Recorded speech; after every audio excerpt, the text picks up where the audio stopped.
Is Fox powering through and getting as many movies out as they can? Do we have Deadpool news, both animated and live action? And is Black Panther making just all the money? Yes, this is Marvel Movie News! Welcome to Popcorn Talk, featuring movie discussion, news, and interviews. Popcorn Talk. We talk movies. And now, here's Popcorn Talk's Marvel Movie News. Very exciting in here. Yes! It's a Woo! party. I like this. Universal spoiler warning all the time. Or a Sakri attack. Ooh, I feel that. That's why It's it was. very It exciting, was very all green, very green. exciting.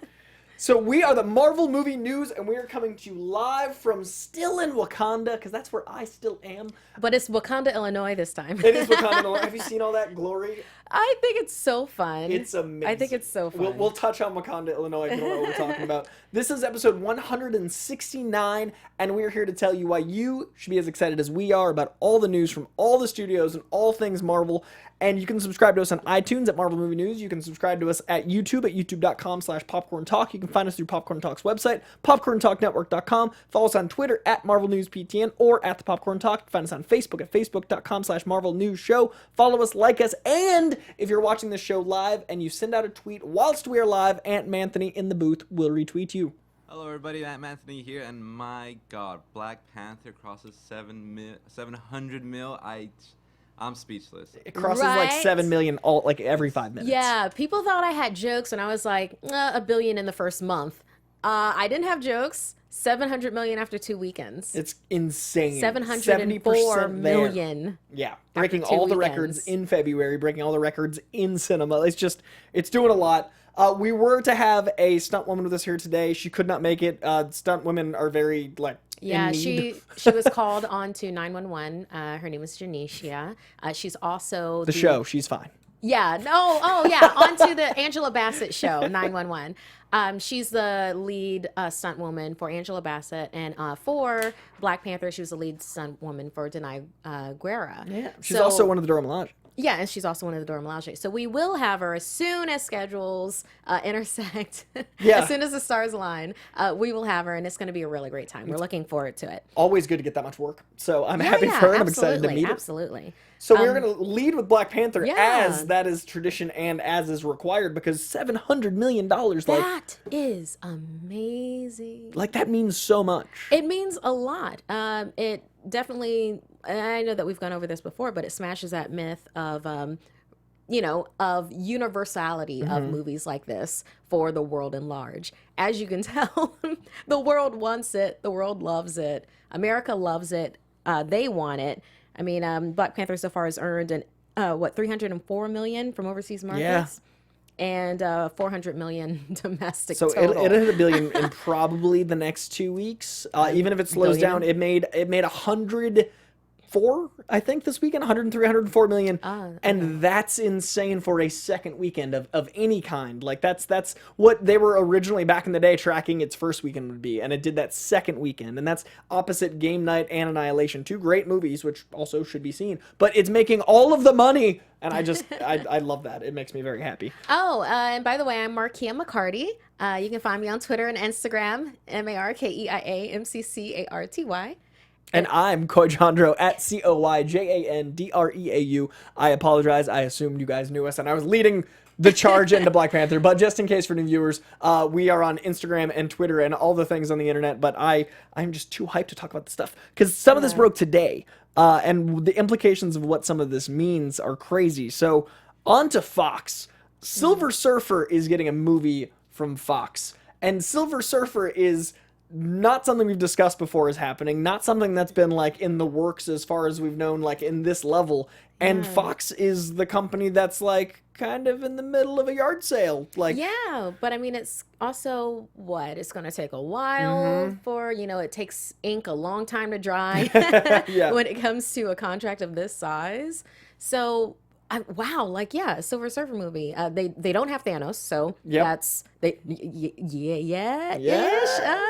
there can be a shaking Galactus? hands or Galactus is more of what my that would be association more with Silver Surfer. for Silver Surfer. I mean, he's the herald of. I guess what I have in my head is a Fantastic Four movie where they had Silver Surfer, and yes, it was Galactus with it, but I just really remember that movie. With the space cloud choices. Yeah. Well, they won't do that again. They've learned that mistake. And also Silver Surfer as a character, like if you read the Mike Allred run or any of his like existential crazy, like Silver Surfer as a character is this just nomadic explorer trying to find the meaning of life and self and self-reflection, and the character is really interesting. So if you lead away from the space cloud Fantastic Four that you're just thinking of and talking about, you can make a very interesting movie out of him. And Fox is still making stuff. They're not sold yet. Nothing's finalized. This just shows how far along they aren't. Like, you know what I mean? Like, it's really interesting. And the big news on this is Runaways is kind of like, it's my go-to Marvel show right now. Like, Okay. I love the Netflix stuff, but the Netflix stuff feels separate as far as like the Marvel universe. It's totally different tone. Yeah, it's a different world. Okay, Brian but- K. Vaughan is developing the script for the Silver Surfer movie. Okay, so I get where you're going. That's my tangent. I was like, It's like, what does Runaways have to do? where's he? They're going to be What? on the surfboard. Yeah, because at first I was going to be like, and Ryan Sands and Ryan Silver is Surfer. like, by the way. He's like, hey! He's just like right down He's here. been waiting this whole time. But Brian K. Vaughan, who I think is a brilliant writer of both comics and graphic novel, like his style of writing lends itself to so many different types and tones of comics. So him being involved with Silver Surfer means it'll be intellectual, it'll be intelligent, it can be the thought-provoking, herald that I think of Silver Surfer as being. And if they do this right, I'm reluctantly excited by this news. Well, it just kind of seems like since they're somewhat close to a deal, I guess it's more like, hey, we've been doing things pretty right with, Logan and also Deadpool. We're going to give a shot at this, They're creative Silver solo Surfer characters. before, we hang our hat, so to speak. So I'm cautiously interested. Okay, that's fair. I was thinking of like Silver Surfers that we could have. And obviously it would be Keanu Reeves before he was John Wick, though. Oh no! Now that he's John Wick, even still, no, I lost a movie want him- fight with no, Keanu Reeves John as Wick. Silver Surfer, and ever since then, I've maintained he's John Wick. he's Bill and he's Silver Surfer he's my John Wick. He's Neo. Point Break is made he's for Neo him to and go John into Wick. this. He's the The Silver Surfer. escalation is Point Break, Neo, John Wick. Who else you got? Oh, for Silver Surfer, I want to go with somebody that's Zen, but also feels like kind of powerful. And Silver Surfer is silver, so therefore he can be anybody. Yeah. Kind of a thing. So probably one of my choices for Namor, whoever doesn't make Namor could have Silver Surfer. Yeah. Or vice kinda versa, work, yeah. depending. Like if we have a Namor like with Black Panther 2 or something like that, that won't be for at least another 2 years or give or take. I see the Duncan Jones body again because he did that in that horrible take we've had already. But Duncan Jones has such a beautiful physicality, and the way his body moves is so ethereal and different. And then, like, it's a weird one, man. Nick Offerman is the voice of Zen and smoothness and class, and I love him. And mine's more of a comedy, I think, but I would love to see that self-exploration. If it was like CGI and then just his voice. Yeah, or Jeff Bridges. Oh, Jeff Bridges. I want someone with that cool Buddhist voice of like calm. Anyway, Silver Surfer movie. We don't know what it's going to be. I just wrote 2 comedies in my head. Who knows? Who knows what's coming? But also in Fox, the New Mutants are undergoing reshoots, as we know, and it got delayed for quite a while, as we know. It was due out this year, very soon, actually, and that's not happening. But we did not realize until this week that they're adding a character in these reshoots. Interesting. That's huge. It's pretty huge. Like, that's a bit more than the standard reshoot as far as you consider reshoots. Like, you don't hear about that happening often. If they were doing any kind of reshoots, in my head it was that they were going to replace one of the characters that they had cast, and we've already talked about this before. I don't really want to go into it again, but the particular casting that they had for one of the characters, I thought was a fine actor. Just didn't agree with straying that far away from the canon material and from where his powers originated from. But I'm really interested in where they will be going with this, because that changes the entire dynamic of the for the movie. Oh, it is Doug Jones. Apologies, not Duncan Jones. Duncan Jones is an incredible director who just did Mute on Netflix, which is why my brain was on Duncan Jones, son of David Bowie. Fantastic director, source code Moon, Mute. My apologies. Thank you, Aunt Anthony. Doug Jones would be the body of him, and also maybe Duncan Jones could direct it. Someone in the live chat was talking about directing. Who do you want to see direct Silver Surfer? Yeah, I really like that the live chat right now is talking about possible baddies for Black Panther 2. And I like J Sup 4. He's like Ashibe and Mephisto and Nakia becomes Malice is my guess. I kind of enjoy that. The way that Nakia was so set up for Black Panther, though, I wonder how they would be able to do that. But you know what? They might be able to. They might be. And I like Ashibe in there because, I've already said many a time, Black Panther, it feels like Marvel's Batman. So Ashibe is definitely the Joker to his Batman. Yeah. So that would be a pretty good draw for that one. I'd love that. And there's so many great characters that would fit in the world of Wakanda they've made cinematically. Yeah. Like that is so well established, and the villain is a high bar. Like Killmonger is such a great high bar to top. So they need someone that powerful as Mephisto or Ashibe, or like they need someone that, because sequels always have that urge to be bigger. So where do you go from Killmonger? You got to make it count. Yeah, our Doctor Doom. I mean, that's the dream. That would be probably more trilogy, but I can do wish fulfillment for Wishful for villain the second. casting? Wishful villain casting. So we don't know who the new character in New Mutants is. We don't know what that means for the movie. We know that we've heard rumor that it wasn't scary enough. We've heard, the pacing issue. We've heard all sorts of stuff. You never know. Reshoots are part of the schedule, but this level of reshoot might not have been. Considering the delay, it wasn't. So hopefully this lands right. I'm really excited for the movie from the teaser we've seen, the poster we've seen, the tone they've portrayed the movie as. I just hope that the reshoots are to make it more that tone, not less. Yeah, like adding an extra horror element to Yeah. it, kind of a thing. Or maybe they didn't actually have Demon Bear in it, and now they're putting Demon Bear in Added it. Demon Bear and Chamber. Robert Pattinson voicing Chamber. Make it happen, internet. Actually, no, it'd be the voice, but he'd also be the head of, because Chamber's like... Anyway, you know Chamber? I'm picturing a character, and He's I'm got wondering like the if it's the same flames as one. a mouth. He's got a psionic blast that blew off the bottom half of his face. Oh, okay, so yeah, his chest then and all this, I am and he's like thinking of the this same one. It's British just like like- heartthrob. That is ridiculous. Robert Pattinson with a scarf. Oh, no. Come at me, internet. I know you're gonna. They also announced that Doom is still happening. The Doom movie that we talked about forever ago, Noah Hawley, who made the Incredible Legion movie, Fargo, brilliant mind, was doing a Doom movie before all of the Fox merger talks with Disney or Comcast started, and apparently Doom is still happening. So I would love to see Doom happen in a solo endeavor, as long as that doesn't mess with Black Panther Doom or any sort of continuity issues or... there's a lot that could go wrong with continuity, and there's a lot that could go wrong with like character sharing, which leads into this tangent that I just set up perfectly with the Skrulls. Yeah, I just hope that if they do Doom, they do a definitive Doom. Do a Doom that is going to last for a few movies, as opposed to we're making this money. Like a drop in the bucket. You don't want to just have like a Doom. Like we've had get it right. We've had two Dooms that weren't quite Victor Vaughn. Yeah, or you could have a Doom and then make sure that you have a Human Torch in there, because then that person will become Doom, 'cause that's MCU how you get royalty. promoted. yeah. So that's Make how sure it works. whoever you cast gets, because they're going to be great. They're going to be amazing. In the next 5 to 10 Whoever's years. the next Human Torch, they're in Phase 5. Destined for greatness, as is the trilogy. So speaking of sharing characters in this tricky time, the Skrulls are going to be introduced before they're in Captain Marvel in the Dark Phoenix. Now, It makes sense It does. timeline-wise. if they talked nice and they shook, if they're like Yeah. communication. I can't imagine. Otherwise, it might be a bit confusing for people that don't realize. It's like, oh, wait, Skrulls here, Skrulls there. Yeah.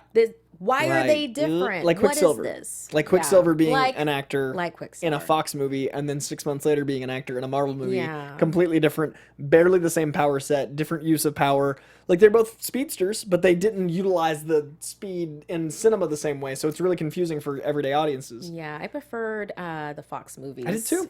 With that, though, it was fun. It was so much fun. It was that, and the dynamic between him and Magneto. I really enjoyed that. It's like, oh, that's his dad. Oh, he Yeah. doesn't want to say anything. And everyone loves that shot, that beautiful, like, man, that's a beautiful shot. And both of them, Yeah. Days of Future Past and Apocalypse, that was a highlight. But Skrulls in the 90s, absolutely, you're right. Chronologically, it totally makes sense. I can't imagine Fox's Dark Phoenix in the 90s is going to set itself up to really tie into Captain Marvel in the 90s, though. So unless there's like some sort of conversation of like Earth's being invaded, hint, hint, and also space is having a thing, hint, hint, and they kind of like share this because they both take space in Earth/space in the 90s. They're both sharing the same time and space, pun intended. Yeah. So how does space? So how does that allow itself to be like, that's a lot of Skrulls. Yeah, it is. Perhaps Jean as Dark Phoenix, Skrull invasion, thrust the Skrulls out into space where they wind up battling Captain Marvel. And that's how the Fox deal lands. They're like, yeah, Captain Marvel's there to catch one, and then it's like, it's the post-credit scene. The post-credit scene is a Marvel post-credit scene in a Fox movie. Make it happen, internet. Yeah. It's weird, and all these rights issues are very strange, and there's so much like legal jargon that goes into this madness. Yeah, of like who can use what Skrull. There's the race of Super Skrull, and then Super Skrull. Yes, so I'm very curious I also hope they look similar enough that it's not jarring for audiences. Like, they're a very, very specific look. They're green with the purple. Or if they're very different in mannerisms, like maybe the Dark Phoenix Skrulls are more like, grunt like types or like mindless ones, kind of a deal, and then it's just like slaughtering them, like by the battlefield. Yeah. And then maybe Captain Marvels are more As the intelligent leaders. ones because you have, Marvel there, Right. as a Kree. So, if you're going to have Kree. We have lieutenants and captains versus Exactly. the soldiers. Exactly. So maybe it's going to be different in that way. And if they do, I really hope they make them look different. Yeah, if we need to, I hope so as well. My big concern isn't even about the sharing, which most of the people on the internet are talking about, the sharing of the Skrulls, right? Like how it's going to be in those two universes. For me, this is concerning because, oh wait, the Dark Phoenix saga, that's a little tale you can tell in 20 minutes. How are we putting Skrulls in a movie that already needs to be a trilogy? Like, that, to me, explaining Skrulls and explaining the Dark Phoenix and having the mysterious bad of Jessica Chastain and trying to bring these kids that we just met into space and trying to introduce Cyclops and Jean as being relevant and trying to bring all of the old X-Men in with the new X-Men and giving Jennifer Lawrence a big enough character arc because she won an Oscar to make it worth her time and bringing Michael Fassbender back. Like, this movie's too full, and they're adding Skrulls now. Yeah. Well, when you put it that way. I mean, that's just... when you put it that way, it's... Wow. That's a concern a lot of people haven't really spoken of. What of. are they going to really accomplish in this first movie? I'm very interested in what they're going to do then, because that is a lot to put in. But then also, we've gotten to the point where we can take it. Oh, sure. As long as it's done in a good way. I mean, you have writing, actors, special effects. You have to have two of the three. Please have two of the three. So my concern is about like a bloated film, a movie that I don't want a Batman and Robin situation. I want this to land right. Don't even say that. Don't even put that out there. The tactical genius Bane being a grunt that goes. Oh man, they have a Skrull that comes out looking like Mr. Freeze. Bat nipples. Oh, Bat nipples. never Everyone bat remember nipples. the 90s? Bat credit No. cards? Yeah. Don't make that X-Men. So in the Skrull world, we also have Captain Marvel. Now, Captain Marvel is the next Marvel film after the Infinity War Part 1, and they're assembling this cast as we speak. They have just cast Gemma Chan as Minerva. Now, that, to me, shows how deep they're going to go to the mythology of the Kree-Skrull War, because she is a very iconic Kree geneticist in the comics. The Kree are a very large part of the comic world, and the Guardians have kind of touched on that. Guardians have kind of played around with that world and that idea. But having someone that's a geneticist in the Kree world means to me that we're going to dive deeper into Kree than I thought we might. Yeah, I mean, with the casting of this character, I mean, there's this whole storyline with her and Marvel, where, well, okay, it was like this. It was the late 70s, all right. So Times were different then. Times were different. She was all about trying to mate with him to make superior Krees, basically. And she has her own power set where, like the superhuman strength and such. And she also has this this ability where she is a little bit like Domino, where she is able to guess or make things go better than chance. Yeah. Like with her, it's one of those things. It's one of those characters. It's one of those things. But yeah, she doesn't take no for an answer. Let's just say that. With Minerva, Captain Minerva. Yeah, with Captain Minerva. And then she has a lot of, she butts heads with Captain Marvel. So she's a great foil to Captain Marvel, potentially. It's a great way to dive into the Kree Star Force more. It's a great way to learn the mythology of the Kree-Skrull War. I'm excited to see a war, like the scope of an alien invasion like that. I hope with this relationship though, instead of the this is my man type of a thing with it. I hope they do more of like Captain Marvel as being an outsider that he's giving these powers to kind of a deal. And it's like, how dare you, maybe a purity of the Kree race kind of a thing. Yeah. Like that would be a good path to go with this particular character. So her being cast means they're assembling Captain Marvel as we speak.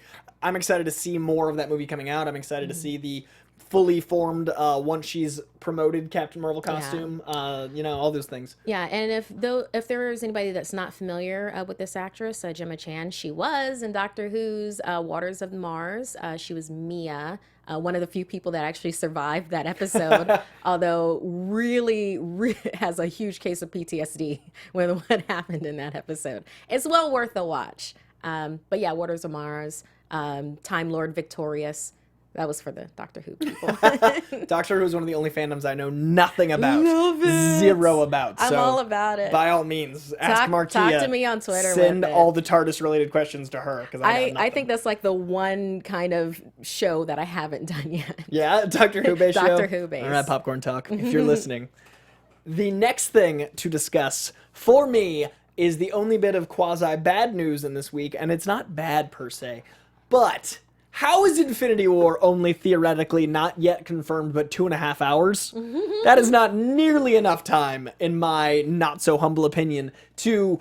Okay, so to play devil's advocate, this entire film can be a third act. And to be fair to the universe, it's been 10 years leading up to this moment. You can jump right into action as long as you establish where the characters have been and move along the story. We love them. We know them, like you and I talked about. Yeah, but also keeping in mind the spirit of Marvel Comics in general, where you can pick up one no matter where it is in a run, and then it's like, hey, here's Captain Marvel, here's her power base, and then like here's this is what's happening right here. Exactly, but cutting away all the fat because we don't need any fat. Because this is Everybody Dies movie. But 2.5 hours. I expected 3. I expected maybe 3:10. Lord of the Rings movies, they did very well at 3 hours. Those, like, they're the scope of this movie to me is that. So I expected longer. Why did they feel like we didn't need that extra half hour? I will want all that, like the 4-hour cut of Black Panther. I want that movie. Like I can handle 4 hours of Black Panther and Wakanda in that world. I can handle 4 hours of Avengers. Like I see the marketability, and I'm hoping what there is there's a longer cut we'll get on Blu-ray. Marvel's not exactly known for doing that very often, but I'd love to see an extended Black Panther and an extended Infinity War cut. But to me, 2.5 hours just doesn't feel like enough. Yeah, because like we know that the scorer of Black Panther scored 4 hours of film. Yeah, so that means it was picture lock. So you don't do the score until picture's locked, at least in some way. And maybe the CGI's not done, but the director's like, here's a cut, and then they don't like just score it as they go. Like that movie's done. There's more. So there's more. There's got to be more with this one too. It'd be so depressing. What was the runtime on Black Panther? All my life. Okay, good. Yeah. And for the rest of it. So the chat room, if you know the exact runtime. Actually, it stuck with me. I believe it was 2 hours and 15-ish minutes.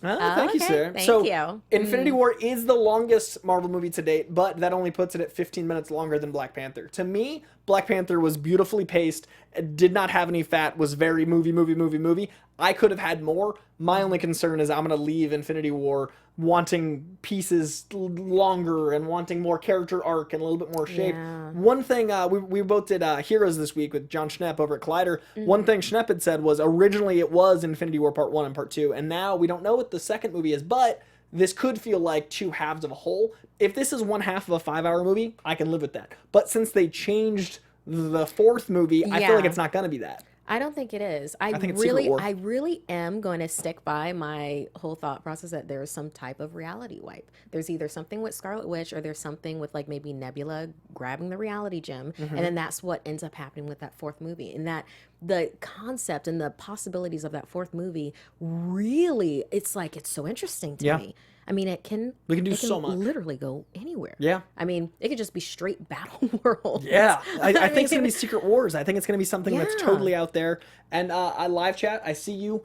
General public, they think will not like a longer than 2.5 hour movie. Batman vs Superman was 3 hours long. Lord of the Rings, 3 hours long. There are movies that if you pace it right and can do it right, it is possible. So I understand what you're saying. I just personally, my very, very different opinion, I think it's too short. So, Thor Ragnarok is coming out on Blu-ray. Yay! And it'll be out on the 6th of March, so like roughly a week. And Marquis already has it. I have Valkyrie! So we want to watch a Funko little Pop. clip to give you guys more hype for the Blu-ray. Yes. Team Daryl. Anybody who's Team Daryl out there. This is just a trailer of it.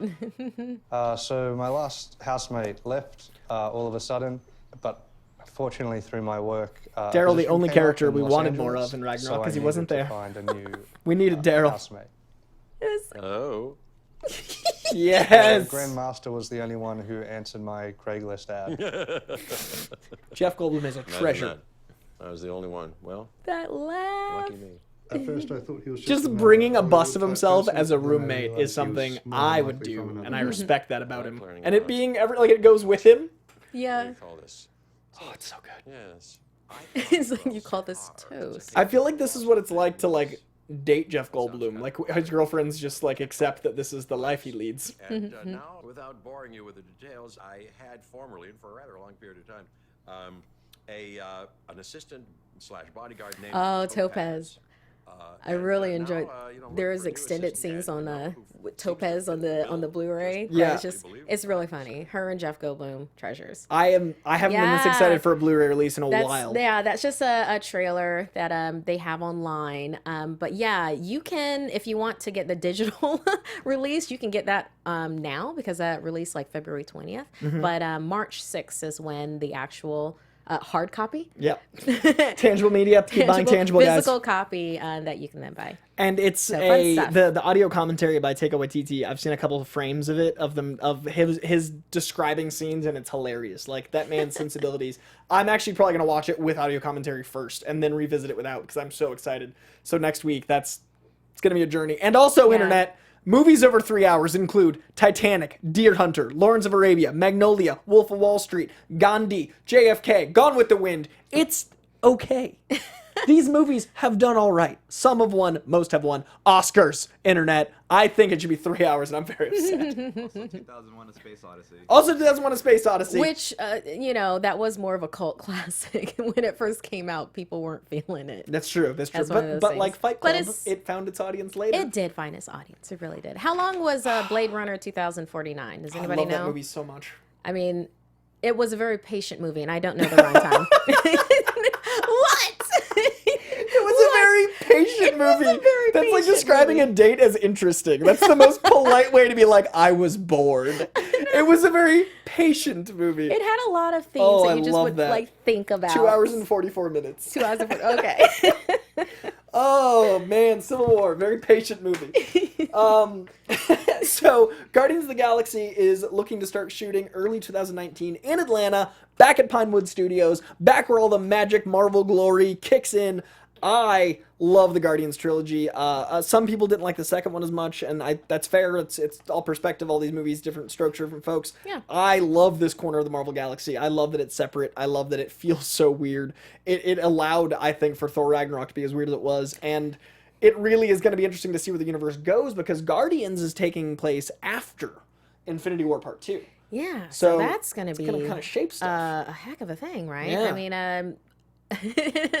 mean, using the term explodes the universe in a whole different way with them. Yeah. I mean, they can literally go anywhere with it. They really can, especially back to original Guardians because they kind of set that up, for us, and that was like in Guardians 2. Yeah. Yeah, they set that up for us. And the way these movies feel is they feel like they're always like ramping up. So it's going to be interesting to see them ramp up and then tie into Infinity War, and then where does it go? Yeah. Because we know the Guardians are in Infinity War, so So- how that leaves them changed, what characters, maybe a different... Do they even come to Earth? True, 'cause we see I them mean, in we space. see like in the trailer that Yeah. Thor, winds up on their. There's that shot of Chris Pratt running with the assist. That's so there right, is- with the there assist is- of Doctor Strange. Yep, Thank so they you do for make it to reminding Earth. me. Yep. They do make it to Earth. They do so that's battle. and They do battle. does someone from the Avengers join the Guardians? In the comics, Ant-Man's a Guardian right now. So there's a lot of options. Maybe that's how someone survives. Like, we don't know. And it'd be kind of fun to mix it up and see if Guardians 3 has a different Avenger maybe out there with them. This is since we're talking about Infinity War and Guardians and stuff. Mm-hmm. I know that somebody online brought this up, and I'm sorry, I don't remember your name right this second. But he brought up the point that do you think that there will be people that have only seen Black Panther that end up going to see Infinity War because they saw Black Panther. Yes. Yeah. And I believe he even brought up the point that it was very smart for Marvel to use Wakanda and Black Panther in so much of the advertising of Infinity War, like near the end. I agree with you. It is. Because when you think about it, we keep on wanting to pick up people along the way as we go with these movies. Like, yes, they're for us, but they're also for us to rope in our friends and rope in our families and then other people, you know, like little young people to you know, grab on to everything with us and like go along with the journey. So I don't know if it's going to be the same people that went to saw Black Panther. I feel like it's going to be a lion's share of them because they're going to want to go back and revisit this character. I mean, we wouldn't have had Black Panther if he wasn't super popular in Civil War. So he was super popular with Black Panther. And then we get people going and then to we'll see- get people to go to Infinity War. And then they'll be like, what's all these people? Why did this end this way? Why did everyone, except for Black Panther, die?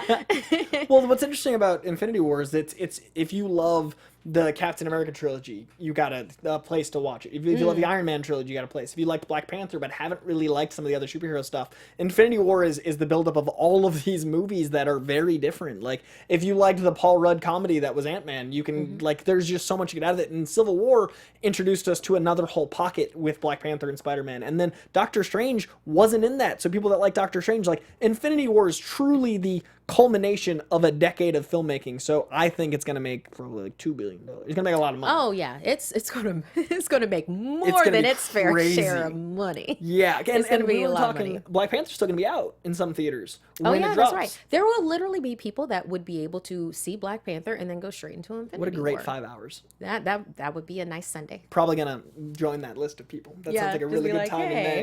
in May. So James Gunn also discussed. What? Yeah, I figure out. You know what? You should tell them. Yeah. Okay. So I just found this out today.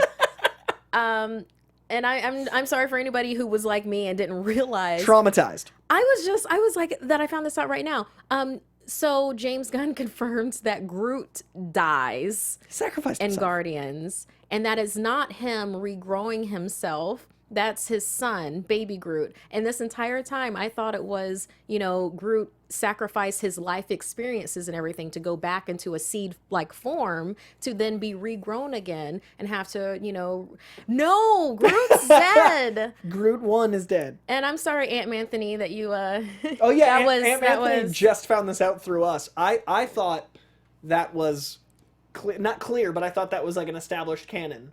And Aunt Anthony did not, and Markia did not until today. I missed that. I So, missed that completely. But Langley and Neely was part of that conversation. Fan of the show. Oh, okay. Langley, Yeah. OG Marvelite, was part of that whole James Gunn moment. yeah, it was a discussion between Porgs versus Groot, and he was very much pro Groot with things, saying that he was he was an advanced life form. And then the other person was Ash Crossman, and she was very Porg because she was like, "Hey, you know, Groot just, you know, he lives again." He's like, "No, he's dead." He did. Yeah. So that was dark and haunting for some people, including Markia, who had this epiphany today. Man. But I do go ahead and check out like the Twitter conversation because it's pretty. He just calls Porgs like big-eyed pigeons. Yeah, and the it's such. pretty fantastic. Yeah. Also, Jay Tesla in the live chat pointed out there's a theory that the final battle in Infinity War takes place on Morag because the Earth shot looks similar to Morag in Guardians 1. Ooh, So interesting. maybe everything goes to space. And I've seen a couple shots of that on the internet. I just hadn't looked into it. So thank you, Jay Tesla. That's very interesting all around. Now,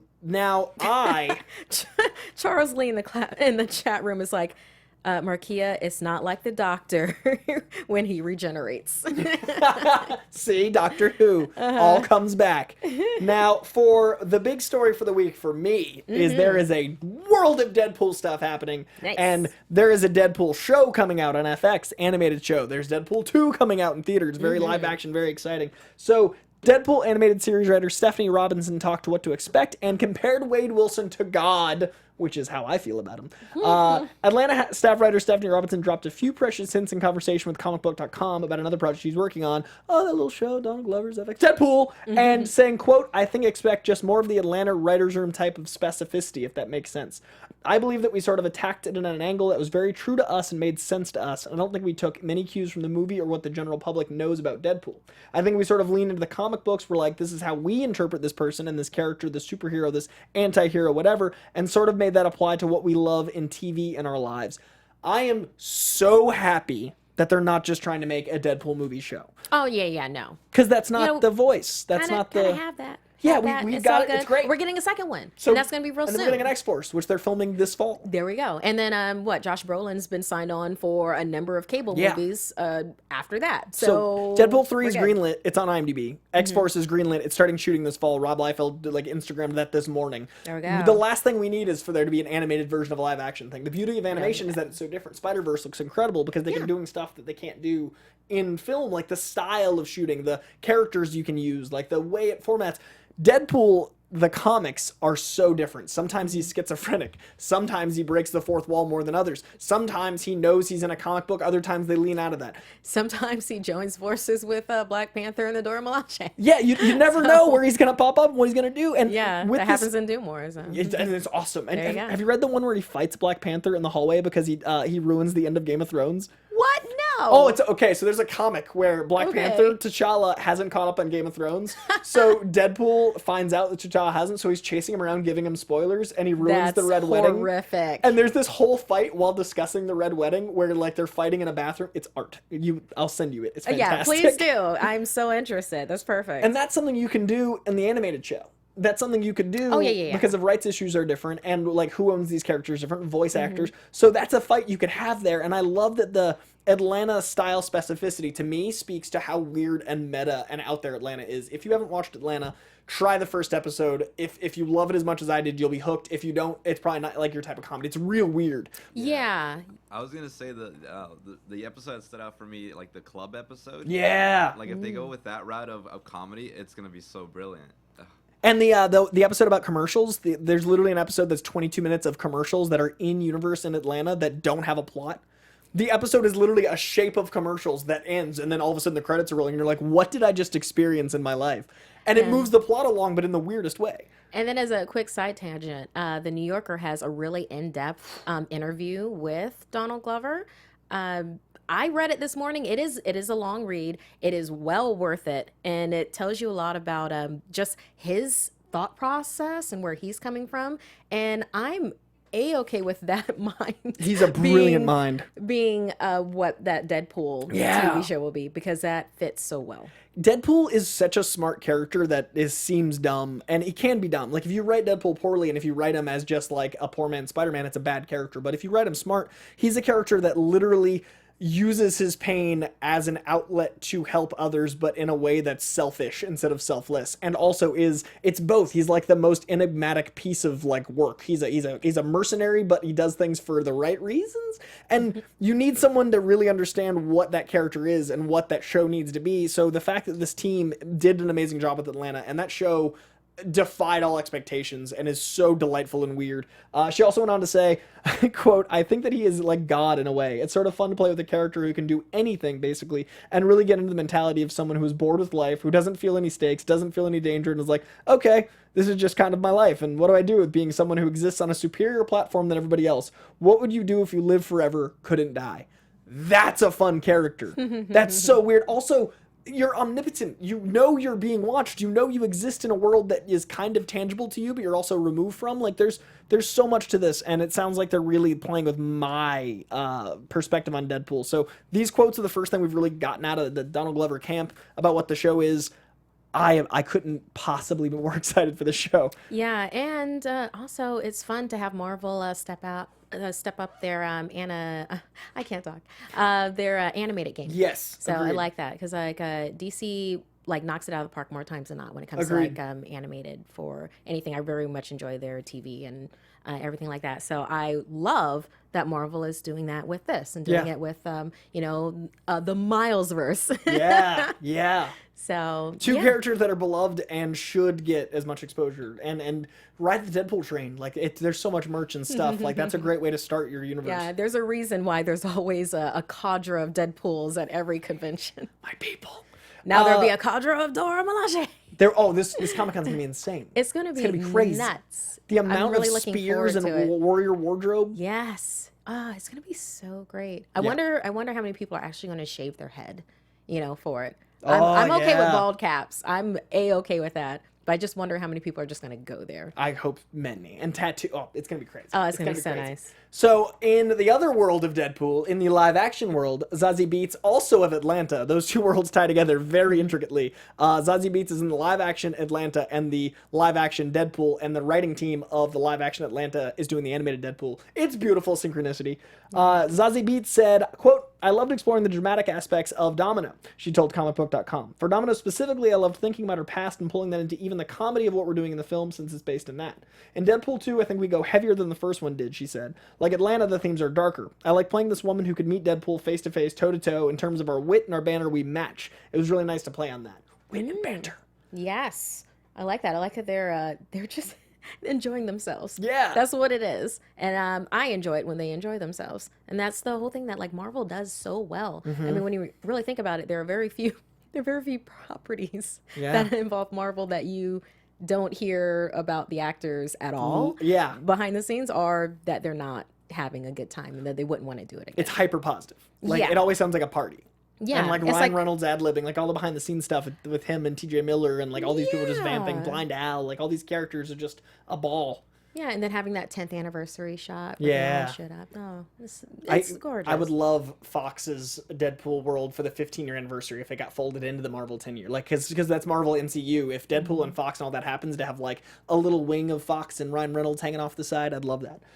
So I think that this says a lot about what the character is, because we've only seen Domino in those action shots. We've only seen in the trailers like cutaways to her doing awesome stuff, but we didn't know, except for this quote, that she's such a witty character that they're going to play the comedy. They're going to use Zazie Beetz for the great comedic actor she is. That's really exciting to me. So yeah, it's gonna be a good time, and it's gonna be so soon. Yeah. which I really like that. It's like this 2018 is it's shaping up to be a really great year, And we have like stuff with to Marvel get and- us there. Yeah, like Jessica Jones is gonna be like next next week. month, next week. Yeah, it's March 8th. March Yeah, 8th. it's It's next Jessica week. Jones. Oh my. We've only got one more show until we have to spend our entire weekend watching that to come back and Yes. talk about it Tuesday. That is true. That's So- absolutely true. Yeah, and then that gets us through to April, which this is insane this year. And you're right, this is only mere months away. So I'm so excited.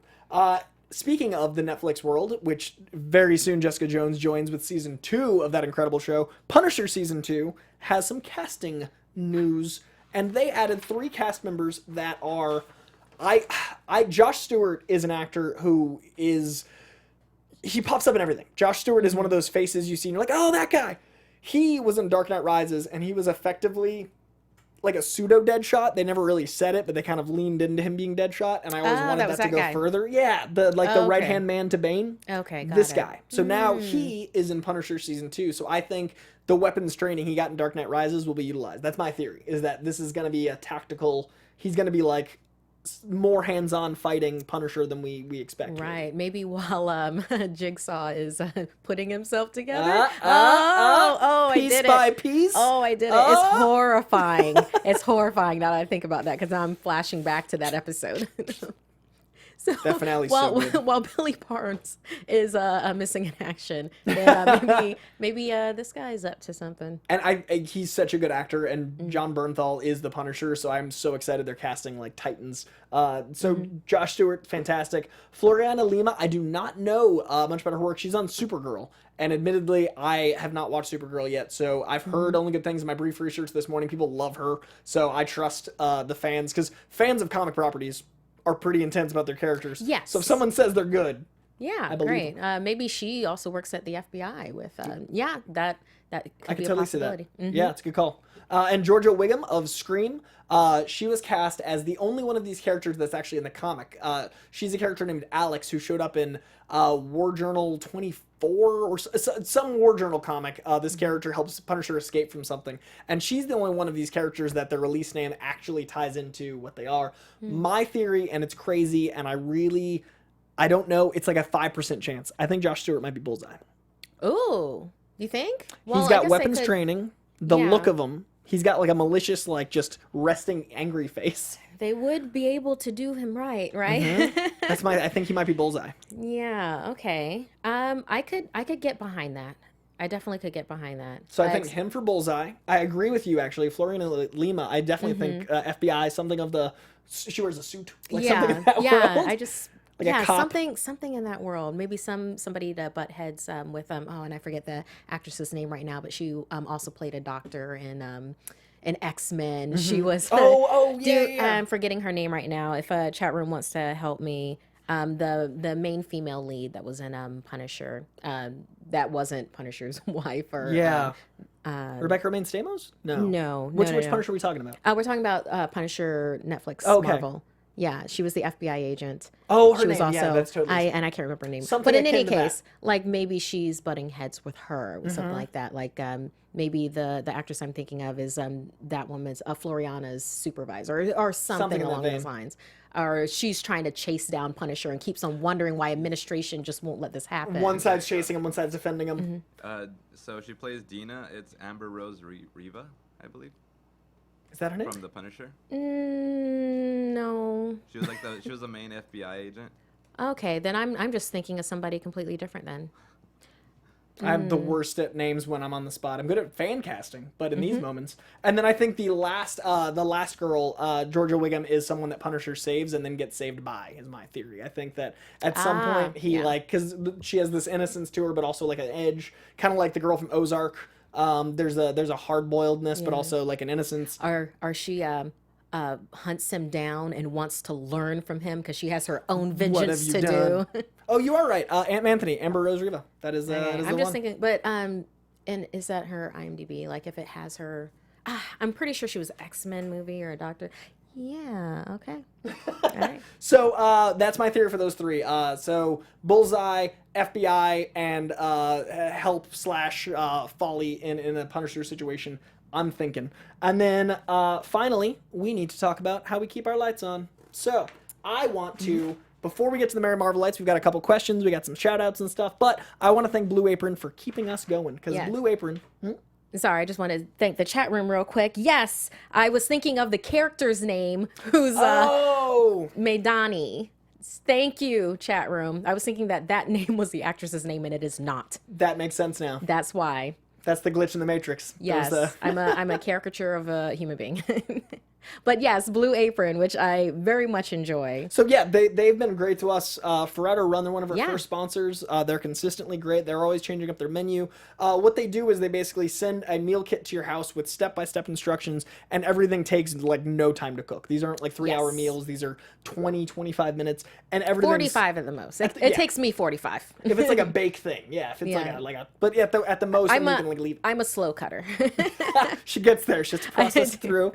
So it's something you can do with your family. It's step by step. It's something that brings people together, and it's all locally sourced. It's healthy food. You're not like assembling a burger that is from McDonald's. You might be assembling a burger that would be like from Whole Foods. It's like Yeah, quality it's like a versions of chicken everything. lemongrass Oh, I with love lemongrass. a type of garlic aioli or something that would be on it. They taught me so much about lemongrass, actually, that exact thing. Mm-hmm. This month's recipes actually are a quick bucatini with broccoli and pecorino cheese, an Italian-style shrimp and sweet pepper over fragola sarda pasta, a pan-fried chicken breast with sweet and tangy zucchini, and Parmesan-crusted steaks with mashed potatoes and broccoli, just for examples of what they have. So they are very, very good at assembling meals that taste incredible, that are fairly easy to make, that you can just follow instructions along. And they send you sets of 2, so you're cooking for you and another, which is great. So if you go to blueapron.com/Marvel, then you get $30 off your very first order and free shipping. So you practically get like 2 meals for free just for using our code, our gift from us to you. And it's a really cool thing to do. Like, do you have any good stories about Blue Apron that you've enjoyed? That it's delicious. The eating that stories. I didn't know what farro was or heirloom grains were before it was before Blue Apron. Introduced like blue barley, which I absolutely love. I do 10-minute farro now, and I either do that with white corn with that's in season, or I do it with was it not a cut up squash? That sounds I'll do good. that with, just to have that kind of texture. Yeah. And I learned that from Blue Apron, and then just kind of like I keep all of their recipe Oh yeah, cards. same. We got a I little keep that. flip. Yeah. Yeah, because I've replicated those in different ways. Yeah. And I just do a whole lot more with fish now. I'm not just a salmon girl, even though I still have a one-woman war against salmon. She'll get them. I still do. I'll get them all. I will. But now I've branched out into other kinds of fish thanks to Blue Apron. Yeah, and so that you can learn, you can grow as a cook. You can also, like, it brings families together, which I like, and everything is non-GMO and no added hormones, and they have 12 new recipes a week, and you can pick either a 2, 3, or 4 recipe send out. So you can just do as little as 2, as much as 4, depending on your schedule. It's a fantastic company. Check out blueapron.com/Marvel. And Yes. what do the Marvelites have to say out there? Oh, well, our shout outs to our Merry Marvellites. We have the Cholo Nerd at Cholo_Nerd, Chaz at Narnie and Marvel, Good Great Logan X at Good Great Logan X, Abdo Othman at Abdo Berserk, Gilly at Greg the Gamer, Maddie Lovefist at Lovely Fist, Brian Trotter at 40 Some Geek. And I have here Ash at Ash Arnold 11. This was to Jay Washington, who we had before, and then the both of us. I could listen to you all talk about Marvel all day. Great show. Thank you. Thanks. Very nice, Ash. And then Ashley Houchins. Who would you guys think Mark Hamill could be playing if he were to join Guardians Volume 3? Yeah, because that was on yeah. I got some weird ones. Well, I picture him as an elder personally. I mean, we haven't had the gardener yet. True. And I could definitely see Mark Hamill as the gardener just Bill Murray. going from The Last Jedi Yeah. and how he was in that. I mean, yes, I would like Bill Murray for the Everyone, gardener. the dream. I mean, that was part of the movie fights that we did that time. Yep. But yeah, if Mark Hamill's going to be in it, I could see him as the I could see him as I don't know, the Beyonder. Yeah, same. He could be the Beyonder. So, but yeah, I see him as a huge character like that. How about you? And this is crazy, and this is real weird, Kang, but he goes back through time and someone recognizes him, so he briefly has to de-age himself. Okay. Sebastian Stan. Because they're the same person. What? Sebastian Stan looks just How like is- Mark Hamill. No, they don't. Oh, no, what have you not? No. Aunt Anthony, would you do me the honors of pulling up a photo of Sebastian Stan and Mark Hamill because they are the same. They are one don't human look being. this- So, Kang, I'm time picturing, traveling. I'm picturing Sebastian Stan and like in Wakanda, looking like CrossFit Jesus. Oh, yeah, no, and CrossFit he does Jesus, Not, Mark he does Hamill. not look like. Look, that is one person. Not. They don't. They look so much alike. They don't even Can have you, the can you chin. pull up? Can you pull up one more for me? They don't even have the same chin. There are so many photos. This is like maybe the nose. the eye shape. There's a lot of them. So that's one of them. And I also live chat. I do. That actually that photo doesn't help me. I feel slightly betrayed by Google's first image search because they usually look. Okay, there we go. It looks nothing. There we go. They look alike. These two. Once again, I hold by the nose. Maybe somewhat the lips. Sebastian Stan looks like Ronan, my is- buddy from the last episode in that photo. Oh yeah, I could kind of see like he kind of looks like he looks more like Ronan than he does look like Mark. All Hamill. right, Mark Hamill, fine. But also live chat, I agree that Doc Ock would have been amazing. I love if Mark Hamill is Doc Ock, like Oh the my bowl cut goodness. and the slight like paunch and Oh, like his no. madness. Oh, no. Totally see that. But in Guardians, I agree. An Elder or Kang, those are I agree. The Elders, and then they used to look like Sebastian Stan and Mark Hamill. Thanks, Internet, for failing me, Google. Thanks, Aunt Anthony. What's our next one? Yeah, so we have a Big Black Nerd at Big Black Nerd. In Infamous Iron Man, Doom tries his hand at heroism. What villain would you like to see awkwardly take up the mantle of hero? I guess I kind of like Namor to try To not be a because he's dick. so arrogant. Yeah. He's so arrogant and he's so into people's personal space and just like That's funny. He's very intimate with people that don't want him to be Yeah. intimate with them. So to see him try to be like, well, I'm going to do this now. Bow down to your savior, for I'm Namor. There's some Drax comedy there. That's a really good point. I wouldn't have thought of Exactly. that. So I would actually like to see that. I think that would be hilarious. There could be so many really good liners that could come from that. And maybe he accomplishes being the hero, or maybe it just gets to the point where he's like, you know what, I am done with this. Yeah, I like that idea. I wouldn't have thought of that. Doom is obviously they're doing such a good job. Bendis is writing the hell out of a positive Doom. I think it'd be interesting to see Mr. Sinister try to be good, because he doesn't do anything he kind thinks of he's good. the good guy. Yeah. He thinks he is, But which he is why literally I is love like him. taking blood from people and studying things. Like, how do you reframe that into positive? Like, what world is like, I'm taking blood for your own good? Like, it's really hard to make that character work as a positive. So I'd love to see how someone would shape that madness. Also, like that. Mojo, like the madness of Mojo, studio executive mutant, video game madness. I'd be interested to see him play like a Mysterio type of thing. Oh yeah, Mysterio. Mysterio being like a Oh, special effects guy no. for good, like he works for Chris Nolan. Man, now this makes me want to think of like people that are just straight up villains, but be like, oh, maybe I can't think of That was another Doom. one right now. That's really fascinating. It's a great question. Yeah, I like that. But yes, I stick by Namor. Absolutely. And then Dallas Stumler at Dallas J Stumler. Looking forward to today's show. Was this our birthday shout out, or was it a regular shout out? Oh, this no, is a it's like birthday shout-out. could I get a shout out? Dallas, it was your birthday last week, but we had a crazy busy show. So Yeah. Happy we birthday, did. Dallas Happy birthday, Dallas. we hope it was rad. Yeah, whatever happened absolutely. this week. Yeah, we hope you joined us after it. Yes, so happy Kind of birthday thing. post, belated. Yes. And we know we didn't discuss King Coogler again this week. We were going to discuss Ryan Coogler with our guest who could not make it. Yeah. We did not forget. Ryan we Coogler didn't. needs all the credit in the world. Yeah, and really delving into different parts of that. And we just wanted to have somebody that had worked with him directly, before we, have our take on it and then get their take on it. So hopefully we'll be able to have her maybe next week. We'll plan see. something. We'll definitely plan something out, and we will let you know. Yeah, we'll and let there'll you be a know late via news week Twitter. at some week. We just had like all that Fox stuff came out right before the Yes. show, so we wanted to make sure we got time for news. But we honor King Coogler and what he did, and his 3 for 3, like Fruitvale Station, if you haven't seen it, is incredible. Creed, I'm sure you've seen because it made all the money, but if you haven't, man, Creed is incredible. It took a property that had beaten itself into the ground, added a robot, had humiliated itself, and then Rocky came back, and there was one really strong movie, and they could have retired, but then Creed upped even the Rocky comeback. Like, Creed is such a masterpiece of cinema. So you should watch everything Ryan Coogler's done, because the man is perfect so far.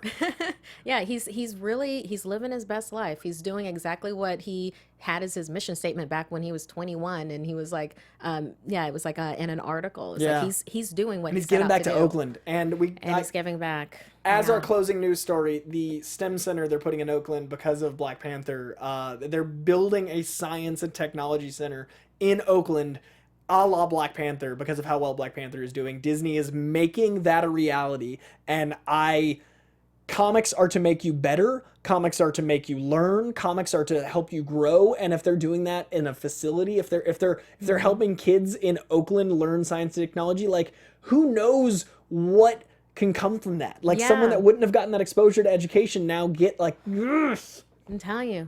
So I guess we can agree that it's just more than a movie. Oh yeah, I think we can agree on that. Movement, That's just one of the perhaps, things. maybe, some sort of, Oh, I like that. think It's it's a like a movement. cultural movement. Yeah. So it's pretty I like that. Spreading the fun on the internet. Talk about this movement. Oh, okay. Well, you can find me on Twitter and Instagram at Markeia McCarty. That's MARKEIA MCCARTY. I've done a number of things over the past week. Please follow my Twitter for them. But I interviewed the cast of Wrinkle in Time. So I have a video of Ava on. She surprised us with a press screening, and that's up on my Instagram. And once the review embargo lifts, which is later, then I'll be able to go more in depth in what I felt about things with that. But see that on Twitter. And then, I just did Collider Heroes with Koi and Erika Ishii, who I love. We just did that yesterday. Wow, that was yesterday. Time. I also did a key question with Matt Key. I know some people in the chat room were like, "Oh, where's Matt? He's over at Geek and Sundry. He's also living his best life. He's doing really great over there." And that show will be coming out, I guess, later, maybe a month or so. And there's so much awesomeness right now. And also check my Instagram, because Oprah touched me, so I have a picture of that there, of Oprah touching me.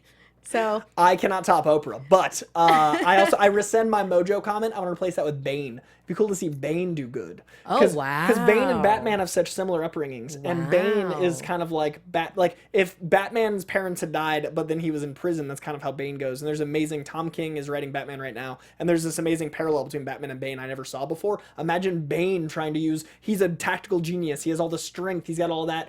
Bane as a force of good. I replace. That's who I'd pick instead of Doom. And YouTube comments, tell us your villains, because that is an excellent question. Thank you for that question, Ashley. Big Black Nerd. Big Black Nerd. Yeah, Big Black Nerd. I'm gonna be racking my brain because I just thought of Bane. That's Black with a Q. So thank you, Big Black Nerd with a Q. And I am Coyjandreau, COYJANDREAU on Twitter, Instagram. Find me wherever on the internet, and I will see you guys next week. Thanks. From producers Maria Menounos, Kevin Undergaro, Phil Svitek, and the entire Popcorn Talk Network, we would like to thank you for tuning in. For questions or comments, be sure to visit popcorntalk.com. I'm Sir Richard Wentworth, and this has been a presentation of the Popcorn Talk Network. The views expressed herein are those of the hosts only and do not necessarily reflect the views of its owners or principals.